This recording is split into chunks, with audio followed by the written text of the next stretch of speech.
kulanti wanaagsan daawadayaal kusoo dhawaada warka TV-ga Hilaac qodobada daawan doontaan waxaa kamid ah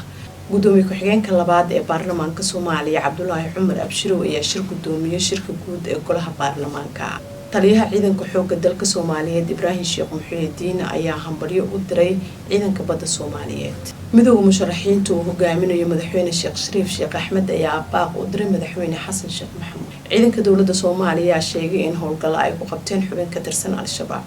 guddiga arrimaha gudaha iyo federaalka aqalka sare ayaa su'aalo weydiinaya gudoomiyaha hay'adda maareynta musiibooyinka qaranka Maxamuud Macalin Cabdulle